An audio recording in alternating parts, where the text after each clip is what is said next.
saya hari ini akan menjelaskan tentang sistem reproduksi pada manusia. Sistem reproduksi pada manusia terbagi menjadi dua, sistem reproduksi pria dan sistem reproduksi wanita. Sebelum memasuki sistem reproduksi pada pria, saya akan menjelaskan tentang sistem reproduksi itu sendiri.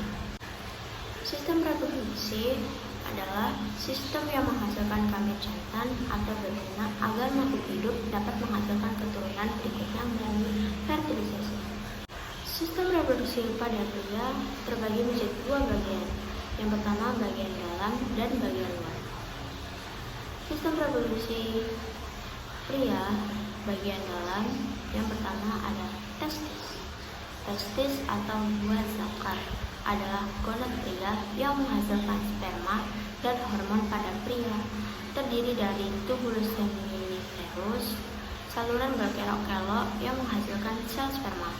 Yang kedua ada sel Sertoli menghasilkan hormon estrogen dan nutrisi sel sperma dan merangsang spermiasi. Yang ketiga ada sel Leydig menghasilkan hormon testosteron.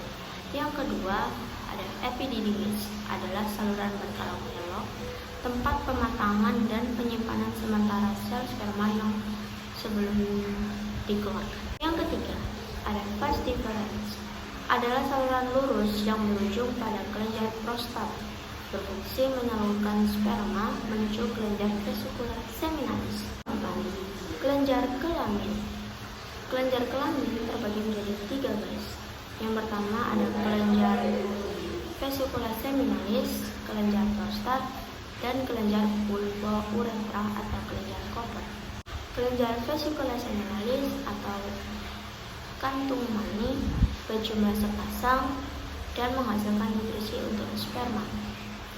Kelenjar prostat berjumlah satu, menghasilkan getah yang mengandung fosfolipid, kolesterol, dan garam. Yang terakhir kelenjar vulva uretra atau kelenjar koper berjumlah sepasang, menghasilkan getah basal. Sperma yang telah diberi nutrisi dan getah disebut semen. Yang kelima ada saluran ejakulasi, adalah saluran pendek penghubung vas deferens dengan uretra. Yang terakhir ada uretra, adalah saluran pengeluaran sperma atau urin menuju penis. Sekarang saya akan menjelaskan tentang bagian luar dari reproduksi pada pria. Itu tadi alat reproduksi pria bagian dalam. Sekarang saya akan menjelaskan alat reproduksi pria di bagian luar. Yang pertama ada skrotum, adalah kantung pembungkus testis yang melindungi testis. Pada skrotum terdapat dua otot. Yang pertama ada otot datos, otot polos yang dapat mengerut dan mengendurkan skrotum.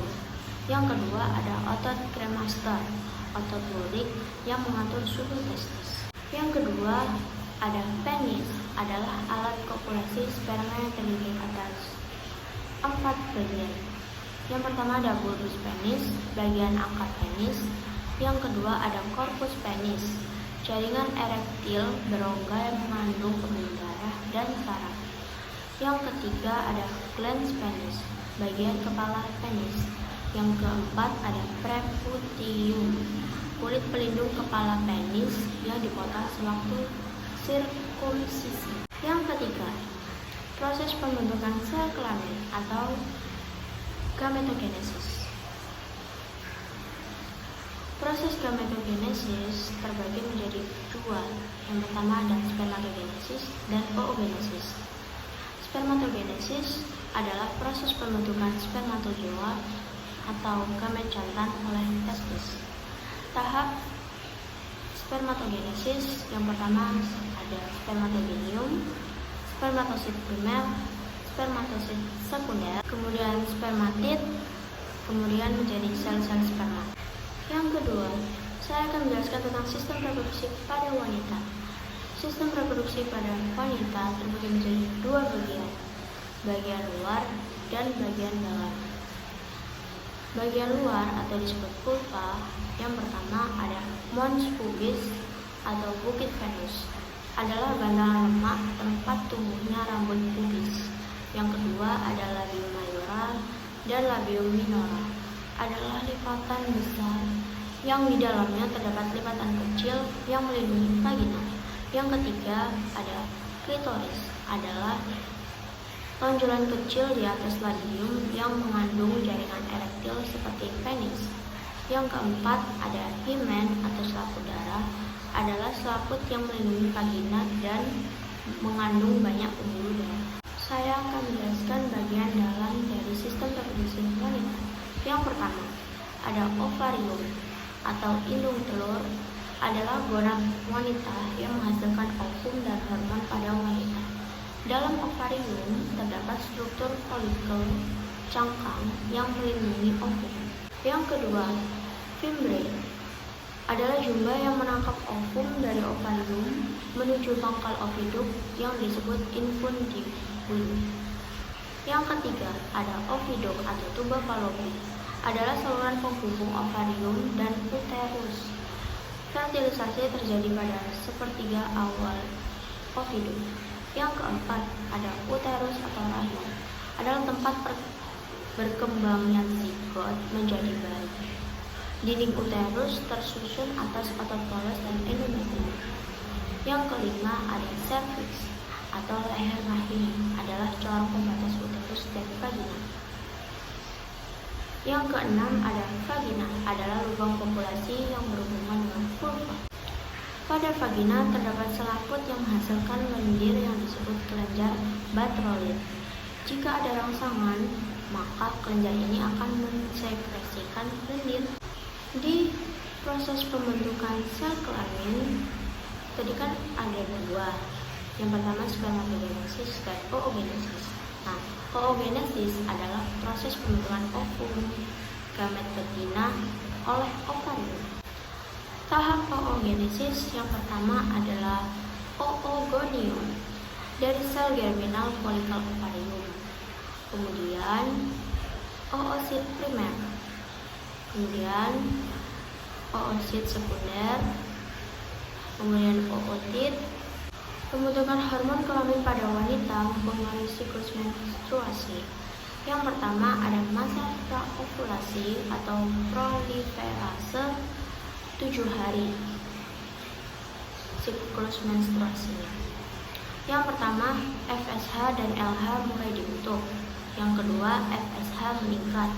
Yang ketiga FSH menstimulasi perkembangan folikel primer menjadi folikel degrad. Yang kelima ada pembentukan hormon estrogen. Yang kedua masa ovulasi subur 3 hari. Estrogen meningkat, memicu peningkatan LH. Itu yang pertama guys. Yang kedua ada LH menstimulasi ovulasi dan pembentukan korpus luteum. Yang ketiga pelepasan oosit sekunder menuju oviduk. Yang keempat, oosit sekunder berkembang menjadi ovum saat yang tepat untuk terjadinya fertilisasi. Yang ketiga, masa ovulasi 14 hari. Yang pertama ada progesteron mulai dibentuk. Yang kedua, estrogen dan progesteron meningkat, memicu FSH dan LH. Yang ketiga, penebalan endometrium oleh estrogen dan persiapan kehamilan oleh progesteron. Yang terakhir, masa menstruasi 7 hari. Yang pertama ada estrogen dan progesteronnya turun, memicu pembentukan FSH dan LH. Dan yang kedua, peluruhan endometrium dan ovum yang tidak dibuat. Sekian penjelasan dari saya, kurang lebihnya mohon maaf bila ada salah kata. Terima kasih. Wassalamualaikum warahmatullahi wabarakatuh.